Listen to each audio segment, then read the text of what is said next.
বাংলাদেশের সংগ্রামী ছাত্র জনতা যেই শাহবাগের মঞ্চ থেকে আমাদের লড়াইয়ের চূড়ান্ত ধাপ শুরু হয়েছিল, আজ আমরা অনেকটাই বিজয়ীর বেশে সেই শাহবাগের মঞ্চে আবার এসে জড়ো হয়েছি। সেই স্বৈরাচারী সরকার পুলিশ দিয়ে আমাদের ব্যারিকেড দিয়েছিল, সেই স্বৈরাচারী সরকার কোথায়? সেই পুলিশ কোথায়?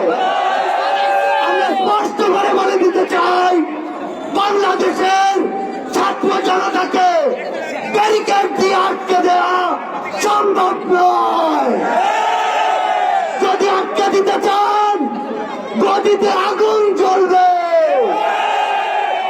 ওই স্বৈরাচারী সরকার নাকি ভারতে বসে পাল্টা কোনো অভ্যুত্থানের চেষ্টা করছে।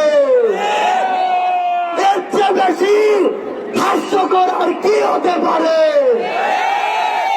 আমরা স্পষ্ট করে বলে দিতে চাই, যদি যেখান থেকেই হোক পাল্টা কোনো অভ্যুত্থানের চেষ্টা করে থাকেন, তাহলে আপনাদের গায়ে মারা জানাজা পড়ার লোক খুঁজে পাবেন না।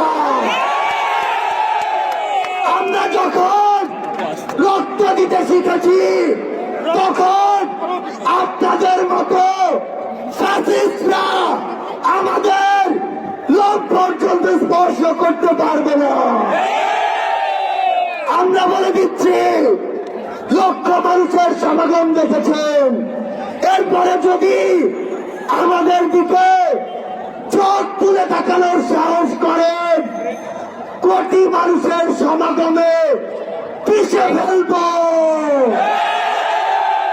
আমরা স্পর্শ করে বলে দিতে চাই, এই বাংলাদেশ 16 বছর পরে স্বাধীনতার যে নতুন মুখ দেখেছে, সেই মুখের দিকে কেউ যদি নজর দেওয়ার চেষ্টা করে, তাহলে তার জায়গা আমাদের এই বাংলাদেশে হবে না।